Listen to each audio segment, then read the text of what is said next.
ሙስና ነቀዝ ነው። ድምጹን አጥፍቶ የሀገርን ካዝና በመቦርቦር ቀፎውን ያስቀራል። የህዝብን ሞራል አላሽቆ ቀናነትንና አንድነትን ይሸረሽራል። በዚህም የሀገርን ምጣኔ ሀብትና የህዝብን አንድነት አደጋ ላይ ይጥላል።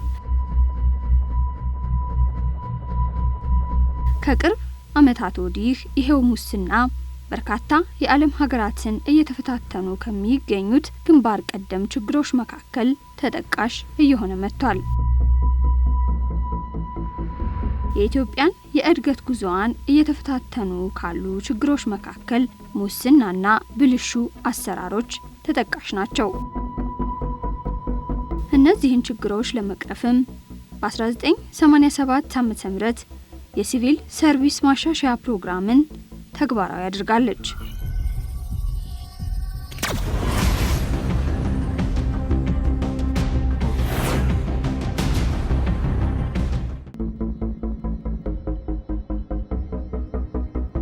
ሙስና እጅግ በጣም አስከፊ ወንጀል ነው። ዓለም አቀፍ ይዘትም አለው። ድንበር ተሻጋሪ ነው። ስለዚህ ይሄን ተባብረን መዋጋት አለብን ብለው ስምምነት ካዘጋጁ በኋላ ኢትዮጵያም የዚህ ስምምነቱ አባል አገር በመሆን የኢትዮጵያ የህግ አካል በማድረግ የኮሚሽኑን ተቋማዊና ሌሎች ህጋዊ ቁመናዎችን በደንብ አደራጅታ ወደ ስራ ገብታለች ማለት ነው። የሲቪል ሰርቪስ ሪፎርም ፕሮግራም ነበረ። በዛ ኒውስ ፕሮግራም ውስጥ 5 ፕሮግራሞች ነበሩ። ከ5 ፕሮግራሞች የስነ ምግባር ኒውስ ፕሮግራም ነበረ። በዛ መነሻነት ያው በተለይ በመንግስት ተቋማት ውስጥ የሙስናና ብልሹ አሰራር ችግሮች እየተበራከቱ ስለመጡ መንግስት ይሄንን ጸረ ሙስና ኮሚሽን ማቋቋም ስላሰበበት ከሌሎች ሀገሮች ተሞክሮ ወስዶ ተቋቁሟል ማለት ነው።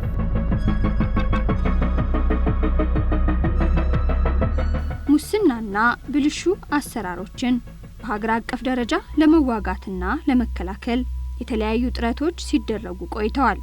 ሙስናና ብልሹ አሰራሮችን ተቋማዊ በሆነ መልኩ የመዋጋትና የመከላከሉን ስራ በባለቤትነት የሚያስተባብር ተቋም መኖሩ ለትግሉ ውጤታማነት ወሳኝ ጉዳይ ነው። ይህን መሰረት በማድረግም የፌዴራል የስነ ምግባርና የጸረ ሙስና ኮሚሽን በአዋጅ ቁጥር 235/1993 ዓ.ም ግንቦት 16 ቀን 1993 ዓ.ም እንዲቋቋም ተደረገ። ኮሚሽኑ በሚቋቋምበት ወቅት በርካታ ስራዎችን በተጣመረ መንገድ መምራት የሚያስችል የህግ ስልጣን ተሰጥቶታል። የዜጎችን ስለ ግንዛቤ ማለት ስለ ሙስና አስከፊነት የማስተማር ግንዛቤያቸውን ከፍ የማድረግ በአጠቃላይ በትግሉ ዙሪያ ተሳትፏቸውን ከፍ እንዲያደርጉ የሚያግዝ የግንዛቤ መፍጠር ስራ አለ። በመንግስት መስሪያ ቤቶች ለሙስና ብልሹ አሰራር የሚያጋልጡ ስራዎች እንደዚሁ ሪቪው ያደረጉ ወይንም እየገመገሙ እያጠኑ ክፍተት ያለባቸው ነገሮች እርምጃ እንዲወሰድባቸው ምክረ ሀሳቦችን ለመንግስት መስሪያ ቤቶች የማቅረብ እንዲሁም በሙስና ወንጀል የሚጠረጠሩ ግለሰቦችን ላይ የምርመራ ስራ የመስራት እና ለህግ የማቅረብ በሂደትም የተመዘበረ ሀብትን የማስመለስ ስልጣን ተሰጥቶት ከፍተኛ ስራ ሲሰራ የነበረ ተቋም ነው። ይህንን ችግር ለመከላከል ሲባል መንግስት ተገቢውን ትኩረት ሰጥቶ ኮሚሽናችንን በህግ አደራጅቶ ወይም አዋቅሮ ስራ እንዲጀምር አድርጓል። ቀደም ብለው የነበሩ ችግሮችን ለመቅረፍ ኮሚሽኑ ግልጽና ተጠያቂነት ያለው የአሰራር ስርዓትን ለመገንባት በተቀናጀ መልኩ ጠንካራ ተቋማትን ለማቋቋም ቁጥጥርና ተጠያቂነትን ለማስፈን እንዲሁም በየደረጃው የፖለቲካ ቁርጠኝነት እንዲኖር የሚያስችሉ ተግባራትን ሲፈጽም ቆይቷል። ተቋማትን የማስተካከል ሙስናን በራሳቸው አቅም እንዲከላከሉ ከማድረግ አንጻር በመንግስት ደረጃ በሁሉም አካላት እየተሰራ ነው። ይሄ በእኛ እምነት በጣም ተለቅ ያሉ አገርን ሊያናጉ የሚችሉ መንግስታዊ የሆኑ ተቋማዊ የሆኑ ስርዓታዊ የሆኑ ሙስናዎች ኢትዮጵያ ውስጥ እድል እንዳይኖረው አድርጓል። ይሄ ትልቅ እድል ነው ማለት ነው። ትግሉ የማንም አይደለም። ማንም ዝም ብሎ ወደ ሶስተኛ ወገን እየገፋ የሚሄደው ሳይሆን ሙስና እነንና ሀገርን የሚጎዳ ነው። ስለዚህ የሙስና ጉዳት ግለሰብን ሳይሆን አጠቃላይ ጉዳቱ በሀገር ላይ ነው የሚል ግንዛቤ በመላ ማህበረሰብ ረገድ እንዲያዝ ለማድረግ የሚያስችል በጣም ተከታታይ የሆኑ የግንዛቤ ማስጨበጫ ስራዎች ተሰርቷል። አንዱ የሚፈልገው የፖለቲካ ቁርጠኝነት ነው። በዚህ ረገድ የኛ ኮሚሽንም ትልቅ ማሻሻያ እንዲያደርግ አስተዋጽኦ እያበረከተ ያለው የመንግስት የፖለቲካ ቁርጠኝነት ነው። በዚህ ደረጃ በሙስና መከላከል ውስጥ አመራሩ የመገምገሚያ ነጥብ እንዲሆን አድርጓል መንግስት። ይሄ ለኛ ትልቅ እገዛ ነው የፈጠረልን። ኮሚሽኑ መጀመሪያ ላይ ሲቋቋም 3 ዋና ዋና ዓላማዎች ተቀምጠውለት ነበር።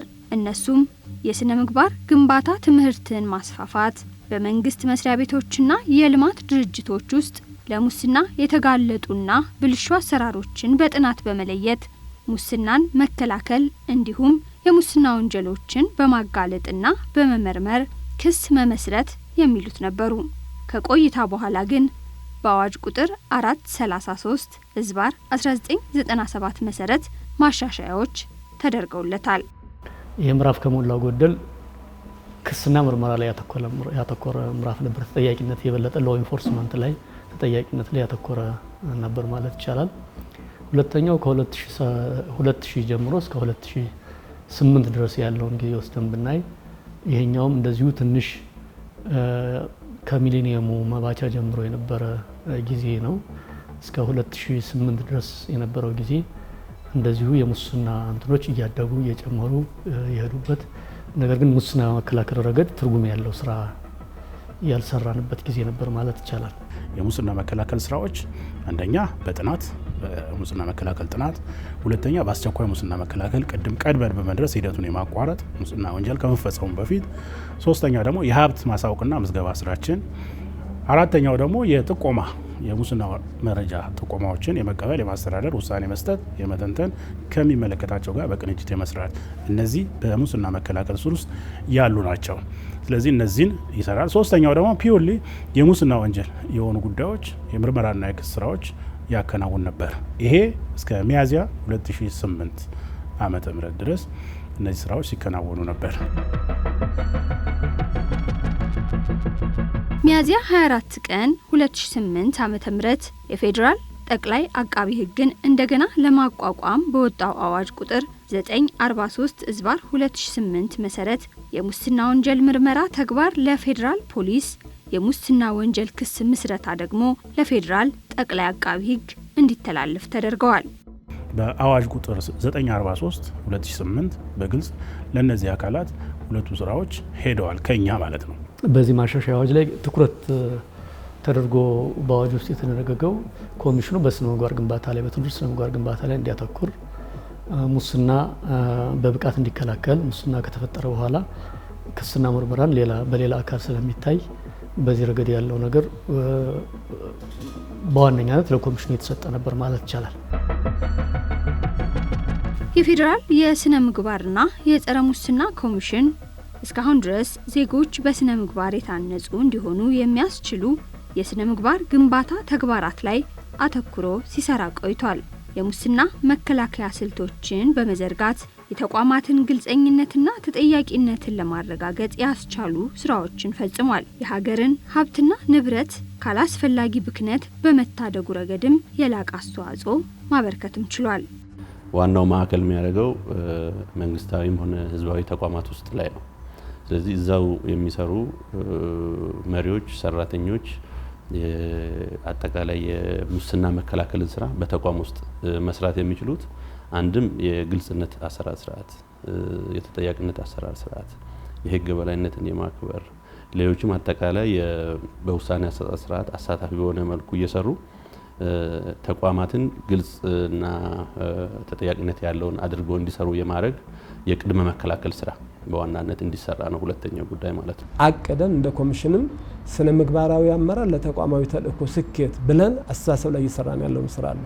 በዚህ አመት ደግሞ ትውልድን በስነ ምግባር ተቋምን በአሰራር ብለን አሰራርን የማሻሻል አመራሩን የመለወጥ ስራዎች የተጀመሩ አሉ። ከጥናቱ ባሻገር የጥናት ውጤቶቻችን መሰረት አድርገን ይሄንን አጠናክሮ የመቀጠል ስራዎች እየተሰራ ነው። ህዝባዊ ድርጅቶች የምንላቸው በዋነኝነት ባንኮች፣ ኢንሹራንሶች፣ ማይክሮ ፋይናንሶች አሉ። እነዚህ የህዝብን ገንዘብ ነው የሚያስተዳድሩት። ህዝብ አደራ ሰጥቷቸው ነውና እነሱንም ስለሚመለከት ከዚህ በፊት በዚህ ልክ ተገቢው ትኩረት ተሰጥቶ ሲሰራባቸው አልነበረም። አሁን እነሱ ላይም ተገቢው ትኩረት ሰጥተን የትውልድ ስነ ምግባር ግንባታው ስልጠናዎች፣ ትምህርቶችና የግንዛቤ ማስጨበጥ ስራዎችን እየሰራን ያለ ነው። በስነ ምግባር ያልታነጸ ትውልድ ሀገርን በብቃት መረከብ የማይችል በመሆኑ የፌዴራል የስነ ምግባርና የጸረ ሙስና ኮሚሽን የትውልድ የስነ ምግባር ግንባታ ላይ በስፋት ይሰራል። የአገር ግንባታ አካል ነው የጸረ ሙስና ትግል። የትውልድ ግንባታ የአገር ግንባታ አካል ነው። የትውልድ ግንባታ ደግሞ ያለ ስነ ምግባር ግንባታ አይመጣም። ያለ ተቋም ግንባታ አይመጣም። ይሄን የምንመኝ ከሆነ ደግሞ የተግባር ሰው ነው መሆን ያለብን። መንግስት ተቋማት ላይ የመንግስት ልማት ድርጅቶችና በተለይ ደግሞ ከቅርብ ጊዜ ወዲህ ህዝባዊ ድርጅቶች የሚባሉትንም ጨምረን እየሰራን ነው ያለነው። በህዝብና በመንግስት የተሰጣቸውን ስልጣንና ኃላፊነትን ተገን አድርጎ ሙስና የሚፈጽሙትና ስለዚህ ለዛ ነው ተሿሚዎች ላይ ተመራጮች ላይ እና የመንግስት ሰራተኞች ላይ መስራት ያስፈልገው። አስቀድሞ ትውልድ ላይ የትውልድ ስነ ምግባር ግንባታ ላይ መስራት ከተቻለ ሙስናን ብዙ ኤፈርት ሳይወጣ ሙስናን መከላከል ይቻላል የሚል እምነት አለ። ስለዚህ ለቤተሰቦቻቸው የግንዛቤ ማስጨበጫ ስራዎች ልጆች ላይ እንዴት ኢንቨስት እንደሚያደርጉ ስራ እንሰራለን። አስተማሪዎች ከሚሰጡት ትምህርት ባሻገር ለልጆች ስነ ምግባርን እንዴት ነው የሚያወርሱት? ያንን ሜቶዶሎጂ ለአስተማሪዎች እናስታጥቃለን ማለት ነው። የስርዓተ ትምህርቱ እንዳለ ሆኖ ኮካሪኩላር አክቲቪቲ ደግሞ የሚባል ክበባት ደግሞ አሉ። በዛ መንገድ ደግሞ ተማሪዎችን ደግሞ እናገኛለን ማለት ነው። ከ10,000 በላይ በስነ ምግባር መከታተያ ክፍሎች፣ የመንግስት ተቋማት፣ የመንግስት የልማት ድርጅቶችና ህዝባዊ ድርጅቶችን በማደራጀት የሙስና መከላከልና የስነ ምግባር ግንባታ ስራዎች እየተሰሩ ይገኛሉ።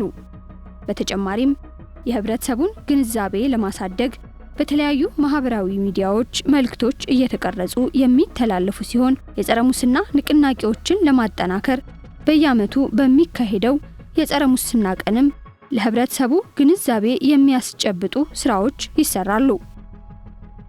በቅድመ መከላከል ሁሉም የመንግስት መሪዎች መንግስት የሚሾማቸው ልማት ድርጅቶችን የሚሰሩ የግል ተቋማትን የሚመሩ ሲመለመሉ መሪዎች በሙያ ብቃቶች አይደለም መምጣት ያለባቸው፣ ስነ ምግባራዊ መሆን አለባቸው። ስነ ምግባራዊ መሆናቸው መፈተሽ አለበት። መሪዎች በሙያ ብቃት ብቻ እየመጡ ተቋማትን መምራት ከጀመሩ ተቋማቱን ማስተካከል አይችሉም። የትምህርት ስርዓታችን ሲሪየስሊ ሊሰራ ይገባዋል። 3.9 ይዞ ወጥቶ የሚሰርቅ ሊሆን አይገባም። ዊዝ ኢንቴግሪቲ ነው። 3.9 ከኢንቴግሪቲ ጋር አብሮ መውጣት አለበት ማለት ነው። የዩኒቨርሲቲ ተማሪዎች የስነ ምግባር ውድድርን ወይንም ጥያቄና መልስ ውድድር እያካሄድ ግንዛቤ እንዲጨብጡ በማድረግ የተሻሉ የሆኑትን በመመልመል ደግሞ የስነ ምግባር አምባሳደር አድርገን መልምለን እነሱም የኮሚሽኑ ተባባሪ ሆነው ኮሚሽኑ የሚሰጣቸውን ተልእኮች እንዲወጡ በማድረግ ረገድ ውጤታማ ስራ እየተሰራ ያለበት ሁኔታ ነው ያለው። ከነኚህ ወጣቶች ምን ይጠበቃል? ወጣቶች መጀመሪያ ምን ማወቅ አለባቸው? ለታናነሾቻቸው ደግሞ ምን ያስተምራሉ የሚለው ነገር እሱም ማስቀጠል ነው። ኮሚሽኑ ከሚያከናውናቸው ዋና ዋና ተግባራት መካከል ሙስናን አስቀድሞ መከላከል ስራ ሌላኛው የትኩረት አቅጣጫው ነው። መከላከል ስራችን ሁለት ነው፣ ዊንጉ ክንፉ ማለት ነው። አንደኛው የአሰራር ሂደት የየዕለት የተቋማት እንቅስቃሴ ከሚሰሩት ተግባርና ኃላፊነታቸው ጋር በተያያዘ ለአሰራር ክፍተት፣ ለሙስናና ብልሹ አሰራር ተጋላጭነት ያላቸው ኤሪያዎችን በመደበኛ ጥናት ለይተን እናጠናለን። ሌላኛው ደግሞ የመከላከል ዘርፉ ምንድነው? የአስቸኳይ ሙስና መከላከል። ለምሳሌ ይሄ ግዢ ሂደት በአግባቡ የቴክኒክ መስፈርቱ ሳይገመገም እንዲሁም ደግሞ በተጋነነ ዋጋ ኤክስ ለተባለ ድርጅት ወይም ደግሞ ካምፓኒ ኦር ተጫራች ሊሰጥ ነው የሚል መረጃ ይደርሰናል። እኛም ስንጠረጥር አዋጃችን በግልጽ እንደሚያስቀምጠው ስንጠረጥር ቀድመን በመድረስ ሂደቱ እንዲቋረጥ እናደርጋለን። የ3 ዓመቱን ብቻ ብንወስድ በአስቸኳይ ሙስና መከላከል ጥናት ባጠና ነው መሰረት በአገር አቀፍ ደረጃ 4.6 ቢሊዮን ብር እንዲመለስ አድርገናል። ይሄ በግዢ ሂደት ላይ አላግባብ ሕግና ስርዓትን ያልተከተለ ግዢ እንዲቋረጥ በማድረግ ሌላው በጥናታችን ተለይቶ የነበረው አንዱ የኢንቨስትመንት የመሬት አቅርቦት ላይ የነበረው ችግር ነው። 47.9 ሚሊዮን ካሬ ሜትር መሬት እንዲመለስ ተደርጓል በአገር አቀፍ ደረጃ። ሌላ የ7.8 ሚሊዮን ዶላር ግዢ ዓለም አቀፍ ግዢዎች ከሕግና ከስርዓት ውጭ ተፈጽመው የነበሩ እንዲቋረጡ አድርገናል በአስቸኳይ ሙስና መከላከል።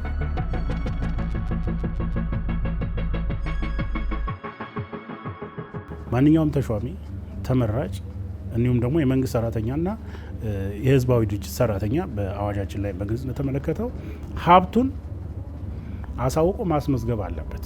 ህግ አውጪው፣ ህግ አስተርጓሚው፣ ህግ አስፈጻሚው ሁሉም አካል ፐብሊክ ካፓሲቲ ያለው ስልጣን አለው፣ ኃላፊነት አለው በየደረጃው።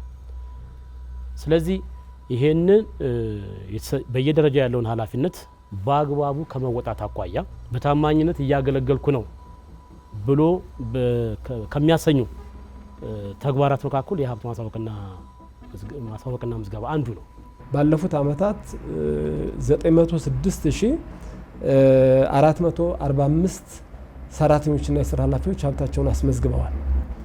በ2018 ደግሞ ላቅ ባለ ሁኔታ ሁሉም ተሿሚዎች፣ የመንግስት ተሿሚዎች፣ የመንግስት የልማት ድርጅት አመራሮች ከክቡር ጠቅላይ ሚኒስትሩና ከምክትል ጠቅላይ ሚኒስትሩ ጀምሮ ሁሉም ሀብታቸውን አስመዝግበዋል። እንደተመዘገበ ሁሉ ደግሞ ሀብት ይረጋገጣል ወይም ይጣራል ማለት ነው። ትክክለኝነቱ ይጣራል። ምን ሲሆን? ጥቆማ ሲደርስ ወይም ደግሞ ኮሚሽኑ ሲጠረጥር። ይህን የሚለው አዋጅ ቁጥር 668/2002 ነው ማለት ነው። በዚህ መሰረት ቨሪፋይ የሚደረጉ የሚጣሩ ሀብት ምዝገባዎች፣ ሪፖርቶች አሉ ማለት ነው። እነዚህን ጥቆማዎችን በአግባቡ አደራጅተው ወደኛ ወደ ምርመራ በሚመች መልኩ ለመላክ ሰፋፊ ስራዎች ተሰርተዋል። በዚህም በቅርበት በጋራ እንሰራለን።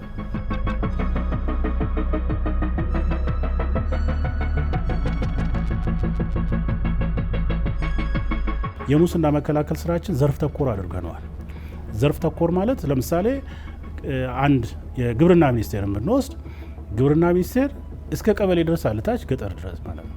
ለግብርናም ዘርፍ የምናሰለጥን ከሆነ የሚዘጋጁትን ሞጁሎች ግብርናን የሚመለከቱ ናቸው። መረጃዎቹም ግብርናን የሚመለከቱ፣ የጥናትና ምርምር ውጤቱም ግብርናን የሚመለከት ከላይ ከፖሊሲ አውጪው የግብርና ፖሊሲ ከሚያወጣው ጀምሮ እስከታች እስከ ገበሬው ድረስ ያለውን ቼን የሚነካ ሞጁል ነው የምናዘጋጀው። አቅማችን እያጎለበትን ስንሄድ ወደ ተቋም ወርደን ተቋም ተኮር እያንዳንዱ ተቋም ላይ ተደርሶ የዳሰሳ ጥናቶች እየተሰሩ ክፍተቶች እየተለዩ ያንን ክፍተት ሊሞላ የሚችል የስልጠና ሰነዶችና ሞጁሎችን እያዘጋጀን ስልጠና መስጠት መቻል አለብን እያሉ ነው። የፌዴራል የስነ ምግባርና የጸረ ሙስና ኮሚሽን የሙስና ወንጀል ምርመራና ክስ ምስረታ ተግባራትን በተቀናጀ መልኩ ሲያከናውንም ቆይቷል። ሙስና ወንጀሉ የተፈጸመ ከሆነ ለፌዴራል ፖሊስ እንልካለን።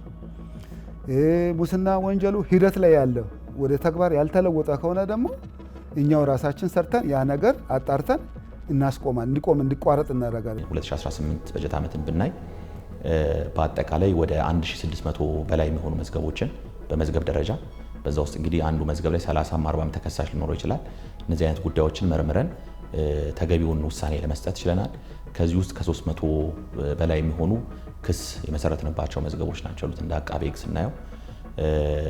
ከ400 በላይ የሚሆኑ ደግሞ ሰዎች በፍርድ ቤት ቀርበው እንዲቀጡ ማድረግ ችለናል። በርካታ የምርመራ ስራዎችን ለመስራት ተሞክሯል። ከዚህ አንጻር በብዙ ቢሊዮን የሚቆጠሩ ንብረቶች ላይ ምርመራ ለማድረግ ተሞክሯል። ብዙ የመንግስት ባለስልጣናት ላይ ተጠያቂነት እንዲረጋገጥ ተደርጓል። የማዳበሪያ ግዢ ብንወስድ ውጭ ሀገር ሄደን ድረስ ምርመራዎችን በመስራት በወንጀሉ የተሳተፉትን ትላልቅ አመራሮች ጭምር ወደ ማረሚያ ቤት እንዲወርዱ የተደረጉበት ሂደቶች ነበሩ። ተጠያቂ ማድረግ ብቻም ሳይሆን እንደ ፍትህ ሚኒስቴርም ከንብረት ማስመለስ ዳይሬክቶሬት ጋር በመተባበር እዚሁ ካለ አንድ ዲፓርትመንት ጋር ከ2 ቢሊዮን ብር በላይ የሚያወጣ ሀብትን ማሳገድ ችለናል።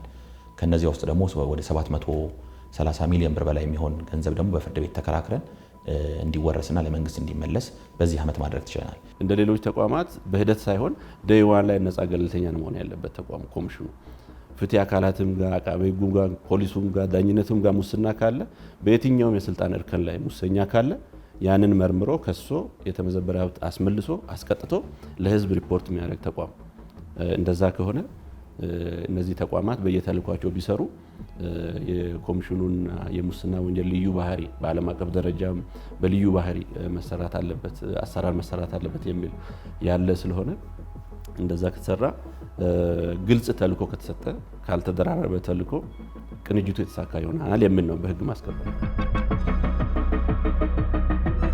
የፌዴራል የስነ ምግባርና የጸረ ሙስና ኮሚሽን ባለፉት 25 ዓመታት በርካታ ስኬቶችን ማስመዝገብ ችሏል።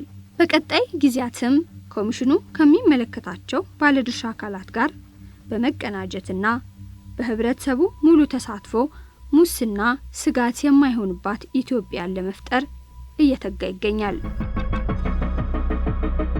ተቋማዊ አሰራሩን ለማሻሻልና የመረጃ ልውውጥ ሂደቱ የዘመነና በቴክኖሎጂ የታገዘ መሆን እንዲችል የሙስና ወንጀል ጥቆማ መቀበያና የሀብት ማሳወቂያ ሲስተሞችን አጎልብቶ በመጠቀም ላይ ይገኛል።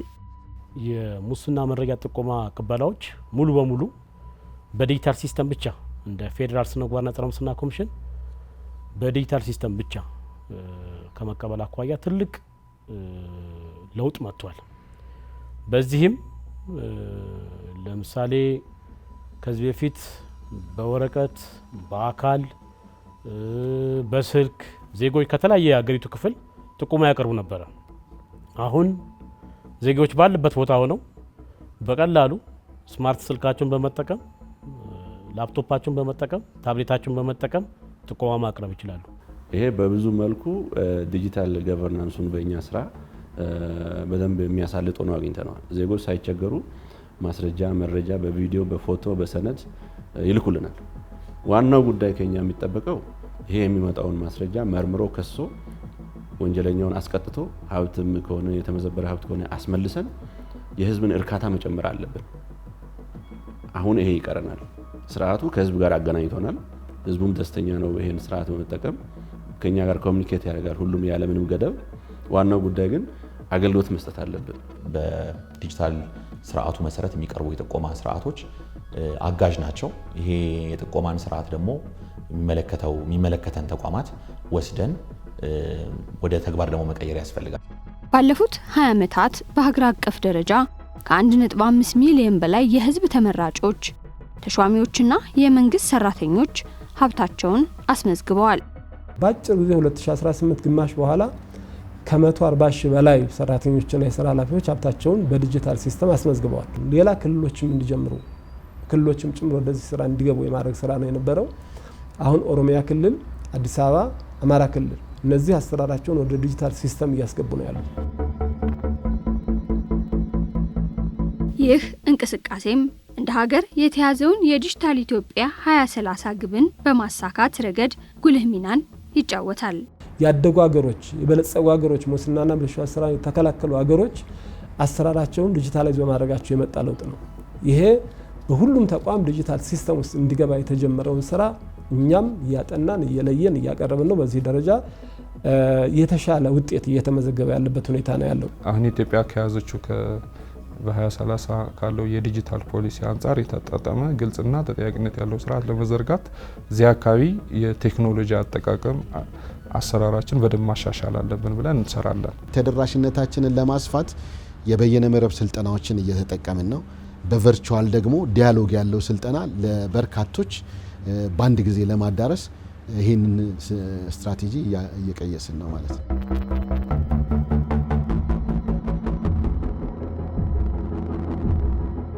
ሙስና ዓለም አቀፍ ችግር እንደመሆኑ መጠን የፌዴራል የስነ ምግባርና ጸረ ሙስና ኮሚሽንም በዓለም አቀፍና በአህጉር ደረጃ ስምምነቶችን በመፈረምና በማጽደቅ ውጤታማ ስራዎችን መስራት እንዲቻል ጥረቶች ተደርገዋል።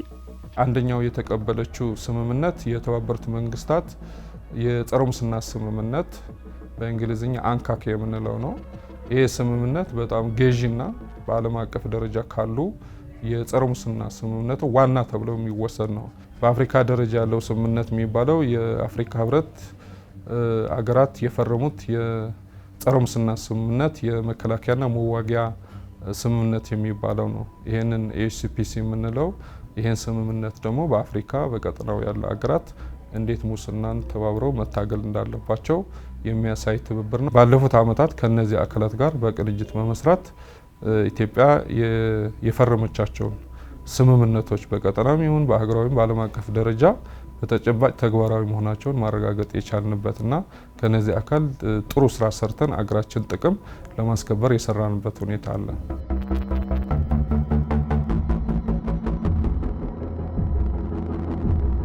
ግን ከዚህ በመለስ ዙሪያ በአገራት መካከል በተቋማት መካከል አስገዳጅ ያልሆኑ ስምምነቶች አሉ። እነዚህ አስገዳጅ ያልሆኑ ስምምነቶችን መሰረት በማድረግ በአቅም ግንባታ፣ በልምድ ልውውጥ፣ በቴክኒካዊ ድጋፍ ዙሪያ እና በተለያዩ የመረጃ ልውውጥ ላይ በጋራ የምንሰራባቸው ሁኔታዎች አሉ። በጣም ብዙ ናቸው። እነዚህ ከዛ የሚመነጩ ስለሆኑ ከወርልድ ባንክ ጋር ያለን ስምምነት አለን። አንዱ ስምምነት ምንድነው? በአገር ደረጃ የሚደረጉ ወይም ደግሞ በዓለም ባንክ ድጋፍ የሚከናወኑ ፕሮጀክቶች ከሙስናና ብልሹ አሰራር በጸዱ ስለመከናወናቸው ቬሪፋይ የማድረግ ስራ አለ። ስለዚህ ያንን የቬሪፊኬሽን ስራ አጠናክረን እንቀጥላለን። በአንድ ተቋም እንቅስቃሴ ብቻ ከሙስና የጸዳች ኢትዮጵያን እውን ማድረግ አይቻልም። ውጤታማ ተግባራትን ለማከናወን የሁሉም የሚመለከታቸው አካላት ርብርብ አስፈላጊ ነው። የፌዴራል የስነ ምግባርና የጸረ ሙስና ኮሚሽንም ከሚመለከታቸው ባለድርሻ አካላት ጋር በቅንጅትና በትብብር ይሰራል። በመንግስት ሰራተኛው ላይ ስነ ምግባራዊ አመራር፣ ስነ ምግባራዊ ሲቪል ሰርቫንት የመገንባት ስራ ብለን የተጀመረ ስራ አለ። አሁን እዚህ ላይ አጠናክረን እንሰራለን። ህዝቡ ላይ ግን የሚሰራው ስራ አሁንም ትኩረት የሚፈልግ ስራ ነው። ይሄ አሁን ሲቪል ማህበረሰብ ድርጅቶች ከ5752 የሚሆኑ ሲቪል ማህበረሰብ ድርጅቶች አሉ። ከጎናችን እንዲቆሙ መስራት አለብን ብለን ጀምረናል። ከዚህ አንጻር ሚዲያዎች ላይ አሁን በጸረ ሙስና ትግሉ ንቁ ተሳትፎ እንዲኖራቸው ለህብረተሰቡ ግንዛቤ በመፍጠር በተለይ ደግሞ በምርመራ ጋዜጠኝነት ዙሪያ ጠንካራ ስራ እንዲሰሩ ከነሱ ጋር በቅንጅት የመስራት የትብብር ስምምነቶችን በመፈረም በጋራ የምንሰራባቸው ስራዎች አሉ። ተቋማት ላይ ትኩረት አድርገን የግንዛቤ ማስጨበጥ ስራዎችን እንሰራለን፣ ስልጠናዎችን እንሰጣለን ከነሱ ጋር በመተባበር በዚህ ላይ ትልቅ ውጤቶችን ማምጣት የቻልንበት ሁኔታ ነው ያለው። የፌዴራል የስነ ምግባርና ጸረ ሙስና ኮሚሽን ባለፉት 25 ዓመታት ሙስናን በመዋጋቱ ሂደት ውስጥ የታየው የባለድርሻ አካላት ቀና ትብብር እንዲሁም በህብረተሰቡ ዘንድ የነበረው ርብርብና የአብሮነት ጉዞ በቀጣይም ተጠናክሮ ሊቀጥል እንደሚገባ ያምናል። የተቋማት ኃላፊዎችም ተቋማትም ከኛ ጋር ተባብረው በቅንጅት በመስራት የጸረ ሙስና ትግላችንን ይበልጥ ወደ ተሻለ ወደ ላቀ ደረጃ ማድረስ ይጠበቅብናል። ሀገር ዝቅ እንዳትል ከፈለግን እኛም አንገታችንን እንዳናቀረቅር ከፈለግን ህግ እንዲተገበር የሁላችንም ሚና መሆን አለበት። የኮሚሽኑ አመራር እና ሰራተኞችን አቅም ማጠናከር ያስፈልጋል። ትግሉን ለማስተባበር የሚያስችል ሚኒመም አቅም ገንባት ያስፈልጋል። አመራሩም በደንብ አቅሙን ገንብቶ መምራት መቻል አለበት። በጣም ትልቅ አጀንዳ ስለሆነ ማለት ነው።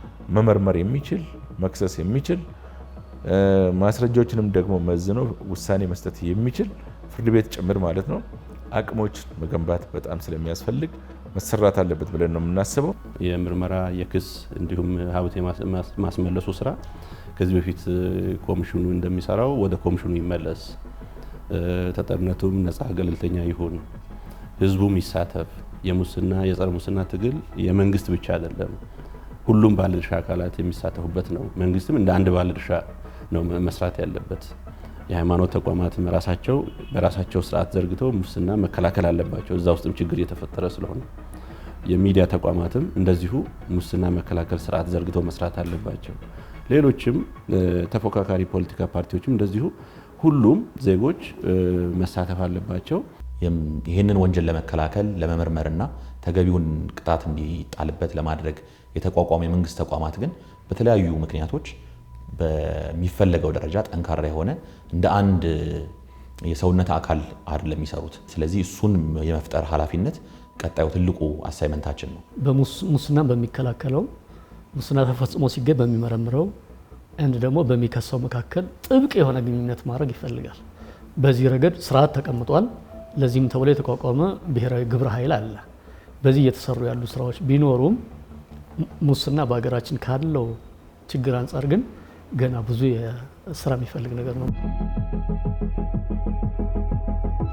የፌዴራል የስነ ምግባርና ጸረ ሙስና ኮሚሽን እስካሁን የተሰሩ ውጤታማ ስራዎችን በተሻለ መልኩ በማስቀጠል ስህተቶችን በማረም ትውልድን በስነ ምግባር በማነጽ እንዲሁም የተቋማትን አሰራር በማዘመን ከሙስና የጸዳችና የበለጸገች ኢትዮጵያን እውን ለማድረግ ከስከዛሬው በላቀ መልኩ መትጋቱን ይቀጥላል። ከዚህ በፊት ስንሰራቸው የነበራቸውን ውጤት ያመጣንባቸውን ይበልጥ አጠናክረን የማስቀጠል ስራ ነው መሰራት ያለበትና ትልቁና ዋነኛው ትውልድ ላይ ነው አሁን መሰራት ያለበት። ትውልድ ሲባል ደግሞ ከቤተሰብ ይጀምራል። ቤተሰብ ልጆችን ከመቅረጽ አኳያ የማይተካ ሚና አላቸው። በስነ ምግባር በመልካም ስነ ምግባር ተኮትኩቶ ያደጉ ልጆች ወይንም ህፃናቶች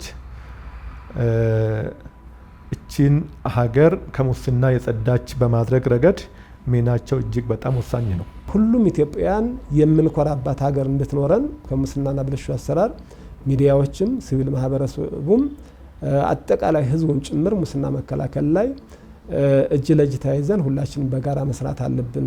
ምን ፈልጋት የበለጸገች ሁላችን የምንተማመንበትና የምንኮራባት ኢትዮጵያን ለመገንባት ደግሞ ይሄ ስራ ወሳኝ አጀንዳ አድርገን ሁላችን እንረባረብበት ይገባልና በጋራ እንስራ የሚል መልእክት ነው ያለኝ። ሙስና የሀገር ስጋት እንዳይሆን አደጋ እንዳይሆን ያለውን እንትን መቀነስ ነው የሚሆነው። ሪስኩን መቀነስ፣ ሚቲጌሽኖችን ማጠናከር እና ሙስና ምንም እንቅፋት የማይሆንበት እና ተራ የሆነ ወንጀል ወደሚሆንበት ደረጃ ማድረስ ነው። ከሙስና የጸዳች ኢትዮጵያን ነው የምንፈልገው። ይቻላል። እሱ ምን ማለት ነው የሚለውን ነገር ብዙዎቹ ይጠይቁናል። ከሙስና ሙሉ በሙሉ ይጸዳል ወይ አገር የሚባል ነገር ይነሳል። በሙሉ ይጸዳል እያልን አይደለም። ምንድነው እያልን ያለው? አንደኛ የሙስና ወንጀልን መቋቋም የሚችሉ ተቋማት፣ ለህዝብ ግልጽና ነፃ የሆኑ ተጠያቂነትን የሚያረጋግጡ ተቋማት፣ የህግ የበላይነትን የሚያረጋግጡ ተቋማት፣ እነዚህን ከመፍጠር አንጻር ተቋማት ባህል ማድረግ ያለባቸው ስነ ምግባራዊነትን፣ ሙስናን መከላከልን፣ ሙስና ቢፈጠር እንኳን አስቀጥተው ያንን ሀብት ወደ ቦታው መመለስን ያንን ለማምጣት ነው እያሰብን ያለው ማለት ነው።